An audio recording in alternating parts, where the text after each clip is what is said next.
सुप्रभात विद्यार्थियों। आज हम भक्ति काल की निर्गुण काव्य धारा के प्रमुख भक्त कवि कबीर की भक्ति भावना पर चर्चा करेंगे। जैसा कि आप सभी को पूर्व में विदित है, कबीर निर्गुणोपासक भक्त थे और उनकी भक्ति भावना एक उच्च कोटि के साधक की सच्ची साधना थी। कबीर भक्ति काल की निर्गुण काव्य धारा के ज्ञानाश्रयी शाखा, जिसे संत काव्य धारा के नाम से भी जाना जाता है, उसके प्रमुख भक्त कवियों में संत कवियों में अपना विशिष्ट स्थान रखते हैं।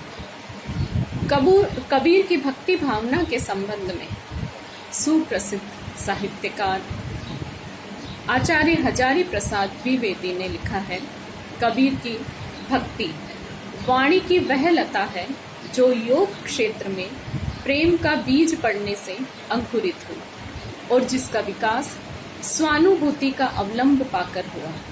वस्तुतः कबीर की भक्ति उनके ज्ञान और योग की अनुभूति की सहज स्वाभाविक अभिव्यक्ति है। कबीर की भक्ति का स्वरूप अन्य भक्त कवियों की भक्ति से सर्वथा पृथक है। मोती सिंह ने उनके विषय में लिखा है, सगुण भक्ति और कबीर की भक्ति में मौलिक अंतर यही था कि पहली भक्ति जहाँ वेद, शास्त्र, पुराणों की सम्मति और समर्थन लगाकर जनता में आविर्भूत हुई थी, वहीं कबीर की भक्ति इनकी सर्वथा उपेक्षा कर व्यक्ति मानस को ही साध्य और साधन मारकर चली थी। मन की दुर्बलताओं और मनोविकारों के उन्मूलन के लिए प्रेम तत्व ही कबीर की भक्ति का बीज या मूलाधार था।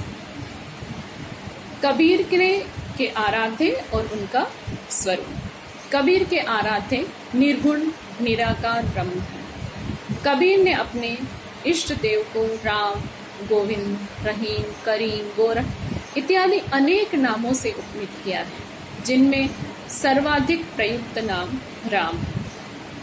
कबीर के राम दाशरथी राम नहीं, दशरथ पुत्र राम नहीं, बल्कि कबीर ने अपने राम का अभिप्राय बताते कहा है, दशरथ सुत तिहु लोक बखाना, राम नाम का मरम है आना। निर्गुण राम के स्वरूप विवेचन के संबंध में कबीर का कथन है, निर्गुण राम जपहु रे भाई, अविगत की गति लखी न जाए। वस्तुतः कबीर के राम अव्यक्त ब्रह्म, अनिर्वचनीय, अखंड, त्रिगुणातीत, अलख, अगम्य, अगोचर, द्वैताद्वैत, भावाभाव, विनिर्गुण और प्रेमापारावार है। वह अनुभव गम्य है, अर्थात केवल अनुभव से ही उन्हें जाना जा सकता है, जिसे कबीर ने गूंगे का गुड़ कहा है। क्योंकि गूंगा जब गुड़ का रसास्वादन करता है, रसास्वादन तो करता है लेकिन उसको शब्दों में बांध नहीं पाता, उसके जो स्वाद है उसे अभिव्यक्त नहीं कर पाता। वह प्रेम से प्राप्य तथा सहज भाव से भाषित है। वह अनुपम त्रैलोक के विलक्षण परम तत्व। दूसरा, कबीर की भक्ति भावना में हम नारदीय तत्व भी देखते हैं। कबीर की भक्ति नारदीय भक्ति से प्रभावित है। स्वयं कबीर ने कहा है कि भगति नारदी मगन शरीरा, इह विधि भव तिरु कहे कबीरा। श्रीमद् भागवत की नवधा भक्ति के अंतर्गत भक्ति के जिन 9 अंगों श्रवण, कीर्तन, स्मरण, वंदन, अर्चन, पाद सेवन, दास्य, सख्य और आत्मनिवेदन की चर्चा की जाती है, उनके कुछ उदाहरण कबीर के साहित्य में हमें देखने को मिलते हैं। जैसे स्मरण की बात करें तो भक्ति भजन हरि नाम है, दूजा दुख अपार। दास्य भाव की बात करें तो मैं गुलाम मोहि बेच गुसाई, तन मन धन मेरा राम ने गताई। वंदन की बात करें तो राम का नाम संसार में सार है, राम का नाम अमृत बानी।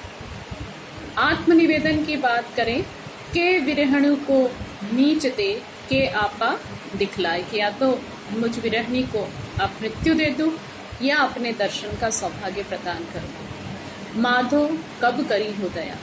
कबीर ने नारद भक्ति में विषय त्याग, सत्संग, अखंड भजन और भगवत अनुग्रह इत्यादि को भी वाणी दी है। जैसे लूट सके तो लूटियो, राम नाम की लूट, पीछे ही पछताओ गो, यह तन जाएगो छूट।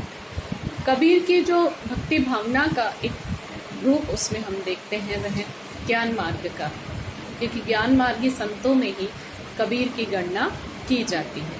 कबीर ज्ञान मार्गी भक्त थे और ज्ञान मार्गी भक्त होने के कारण कबीर ने परंपरागत रूढ़ियों, बाह्य आडंबरों, अंधविश्वासों और हिंदू धर्म में विशेष रूप से मूर्ति पूजा, अवतारवाद, छापा तिलक, तीर्थाटन, श्राद्ध, एकादशी और इसी प्रकार मुसलमानों में हज, रोजा, नमाज, सुन्नत इत्यादि का प्रबल विरोध किया। साथ ही कबीर ने सत्संगति, इंद्रिय निग्रह, नाम स्मरण और माया, तृष्णा, काम, क्रोध, मोह इत्यादि से ऊपर उठकर भगवान की भक्ति को अपनाने की बात कही। कबीर कहते हैं, काम क्रोध तृष्णा तजई, ताहि मिले भगवान। और अगला एक और उदाहरण है, मन मथुरा दिल द्वारिका, काया काशी जानी, 10वां द्वारा देहुरा, तामे ज्योति पिछाड़ी। कबीर की जो निर्गुण भक्ति है, जो कि कबीर जो है गुरु रामानंद के शिष्य थे, तो कुछ तत्कालीन परिस्थितियों में, क्योंकि वैष्णव भक्ति का भी प्रचार प्रसार हो रहा था, सूरदास, मीरा, रसखान जैसे वैष्णव जो भक्त थे वो कृष्ण आराधना में डूबे हुए थे। तो उनके कबीर रामानंद के शिष्य थे, तो इसलिए उनके भक्ति पर कुछ वैष्णवी भक्ति का भी प्रभाव हमें देखने को मिलता है, क्योंकि कबीर ने स्पष्टतः लिखा है, मेरे संगी 2 जना, एक वैष्णव एक राम। और दूसरा एक और उदाहरण दृष्टि में कबीर कहते हैं, कबीर धनी ते सुंदरी, जिनी जाया वैष्णव पूत। इतना ही नहीं, वैष्णव के प्रति कबीर की भावना इन शब्दों में अभिव्यक्त हुई है। कबीर कहते हैं, वैष्णव की कुकरी भली, साकत की बुरी माई। मतलब वैष्णव जन जो है उसकी तो कुकरी बोलते हैं, कुतिया को, वो भी भली है, और शाक्त जो है उसकी तो माँ भी बुरी है। कबीर की वैष्णव भक्ति भारतीय अद्वैतवादी दर्शन से प्रभावित है, तो दूसरी ओर मुस्लिम धर्म के एकेश्वरवाद से भी प्रभावित है। जैसे हम इसका एक उदाहरण देखते हैं। कबीर लिखते हैं, जल में कुंभ, कुंभ में जल है, बाहर भीतर पानी, फूटा कुंभ जल जल ही समाना, यह तत् कहियो ज्ञानी। एक और उदाहरण देखिए, हमरे राम रहीम करीमा, केसो अल्लाह राम सती सोई, बिस्मिल मेटी दिसंबर एकई, और न दूजा कोई। इसमें सर्वधर्म संभाव तो है ही, सबसे बड़ी बात है एकेश्वर की, उसको किसी भी नाम से आप उसकी पूजा करो, उसकी आराधना करो, अंततः एक ही ईश्वर को हम पाते हैं, हम सब उसी के अंग हैं। कबीर की वैष्णव भक्ति भावना में परमात्मा की एकता के साथ साथ माधुर्य भाव, नाम स्मरण, गुरु की महिमा, मध्यम मार्ग का अनुसरण, सत्संगति, आचरण की शुद्धता इत्यादि विशेषताएं देखने को मिलती हैं। जैसे माधुर्य भाव का हम उदाहरण देखते हैं। कबीर कहते हैं, राम राय सो दुल्ह पायो, असबड़ भाग हमारा। और लाली मेरे लाल की, जित देखो तित लाल, लाली देखन मैं गई, मैं भी हो गई लाल। गुरु की महिमा के विषय में कबीर कहते हैं, गुरु गोविंद दो खड़े, कांके लागू पाए, बलिहारी गुरु आपने, गोविंद दियो बताए। और ये भी कहते हैं, 3 लोक 9 खंड में, गुरु ते बड़ा न कोई। सत्संगति का महत्व प्रतिपादित करते हुए कबीर कहते हैं, कबीर संगति साधु की, बेगी कर जे जाई, दूरमति दुरी गवाइयों सो देसी सुमति बताई, कि जो दुर्मति है उसको साधु जन की जो सत्संगति है वो शीघ्रता के साथ तुम करना, क्योंकि साधु जनों की सत्संगति है वो हमारी दुर्बुद्धि दुर्मति को दूर कर देता है और हमें जो श्रेष्ठ बुद्धि है, जो व्यवहार में लाने योग्य बुद्धि है, उसको हमारे आचरण में हमारे व्यवहार में वह उतार देता है। वस्तुतः कबीर ऐसी भक्ति पद्धति के पक्षधर थे जिसे सभी वर्गों और वर्णों के लोग बिना किसी भेदभाव के, ऊंच नीच की भावना के, जाति धर्म संप्रदाय के संकीर्ण कटघरों से ऊपर उठा करके जिसे अपना सके। निसंदेह कबीर ने जिस निर्गुण भक्ति का आश्रय लेकर हिंदू मुस्लिम एकता के समन्वय का प्रयास किया है वह स्तुत्य है। कबीर की भक्ति भावना में ही एक रूप है प्रेम मूला भक्ति। कबीर की भक्ति प्रेम मूला थी। प्रेम मूला भक्ति के प्रति कबीर की यह मान्यता थी, प्रेम भक्ति ऐसी कीजिए मुखी अमृत वर्षे चंद, आप ही आप विचारिए तब केता होई आनंद। प्रेम की चरम परिणति दाम्पत्य प्रेम में है, जिसकी अभिव्यक्ति कबीर ने अपने साहित्य में की है। कबीर कहते हैं, दुल्हिन गावहु मंगलाचार, हमारे घर आए हो राजा राम भरता। दूसरा है उदाहरण कबीर का ही, हरि मेरा पीर है मैं हरि की बहुरिया। तो इस तरह देखते हैं कि कबीर ने दाम्पत्य पति पत्नी के संबंधों के माध्यम से प्रेम की महत्ता को अभिव्यक्त किया है। और प्रेम की कसौटी होता है वियोग विरह। कबीर की प्रेमा भक्ति में विरह का भी बहुत महत्वपूर्ण स्थान है।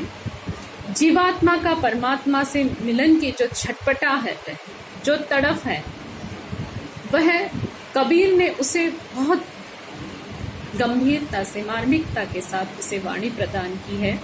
कबीर कहते हैं, बहुत दिनन की जोवती बाट तुम्हारी राम, जीव तरसे तुझ मिलन को मन नाही बिसराम। दूसरा उदाहरण है कबीर कहते हैं, के विरहन को मीच दे के आपा दिखलाई, आठ पहर का दाजना मोपे सहा न जाए, कि या तो निर्भनी को तुम मृत्यु दे दो या अपना दर्शन का सौभाग्य प्रदान कर दो। कबीर कहते हैं कि 8 प्रहर की विरह की जो आग है जिसमें मैं जल रही हूँ, मेरी आत्मा जल रही है, ये शरीर जल रहा है, कबीरदास जी कहते हैं कि वो मुझसे सहा नहीं जाता है, वो असह्य हो गया है। तो कबीर की प्रेमा भक्ति में हठयोग का भी अद्भुत समन्वय देखने को मिलता है, जो उनकी भक्ति भावना की एक प्रमुख विशेषता है। उदाहरण देखिए, कबीर कहते हैं, प्रेम भक्ति हिंडोलना सब संत करे विश्राम। कबीर की भक्ति पद्धति में अनन्य भाव को भी अत्यधिक महत्व दिया गया है। अब मोहि राम भरोसो तेरो, कि एकमात्र इस संसार में राम तुम्हारा ही मुझे भरोसा है। और दूसरा उदाहरण है, तन मन धन मेरा राम जी के ताई। एक बहुत महत्वपूर्ण उदाहरण है। कबीर कहते हैं, राम नाव तत्सार है, राम कहे भला होएगा, कि इस संपूर्ण जीवन का, इस संपूर्ण संसार का जो सार तत्व है वह राम का नाम है। जो व्यक्ति राम के नाम का स्मरण करेगा, उसके नाम स्मरण से ही उसका भला हो जाएगा। इस प्रकार निष्कर्षतः हम कह सकते हैं कि कबीर की भक्ति भावना उच्च कोटि की थी। कबीर पहले भक्त थे और उसके बाद कवि। तो उन्होंने अपने भावों को, जो अनुभव जन्य ज्ञान है, जो उनकी अनुभूति है, उसको बड़े सहज शब्दों में, बड़े सरल सुगम रूप में प्रस्तुति दी है। और जो कवि के, जिसमें काव्य सौंदर्य, काव्य की जो विशिष्टताएं हैं, उसके फेर में कबीर नहीं पड़े थे। कबीर की भक्ति निष्काम भाव की थी, जिसका मूलाधार निर्गुणोपासना है और जिसमें मूल तत्व जो है उनका निर्गुण निराकार राम है। उनकी भक्ति भावना परंपरा से अलग हटकर थी। उसमें मौलिक, वैयक्तिक और आत्मचिंतन देखने को मिलता है। उन्होंने बाह्य साधनों की अपेक्षा आंतरिक साधनों पर बल दिया और बल देते हुए भक्ति भावना का जो मार्ग प्रशस्त किया है वह भक्ति के क्षेत्र में कबीर की विशिष्ट देन है, जो कबीर को संत कवियों में अग्रगण्य पंक्ति में खड़ा करती है और एक विशेष भाव हमें कबीर की भक्ति में, उनकी अभिव्यक्ति में देखने को मिलता है। कबीर भय वर्जनाओं से बहुत ऊपर उठे हुए एक दुस्साहसी कवि मैं उन्हें भक्त कहूंगी, जो सत्य है और भक्ति के मार्ग की जो बाधाएं हैं, जो आडंबर हैं, जिनमें बंध करके व्यक्ति अपने भक्ति के मार्ग से विचलित हो जाता है, दूसरी दिशा में भटक जाता है, उस सब का कबीर ने स्पष्ट शब्दों में खंडन किया और सरल मन से ईश्वर के नाम स्मरण पर, उसकी आराधना करने पर बल दिया और तमाम तरह की जो सामाजिक अंतर्विरोध हैं, भेदभाव हैं, विद्वेष हैं, उन सब वर्जनाओं को त्यागने पर उन्होंने बल दिया और उसे उन्होंने अपने काव्य के माध्यम से अभिव्यक्त ही नहीं किया, बल्कि जीवन में, व्यवहार में इन सब चीजों को उतार करके उसका अप्रतिम उदाहरण हमारे समक्ष प्रस्तुत किया था।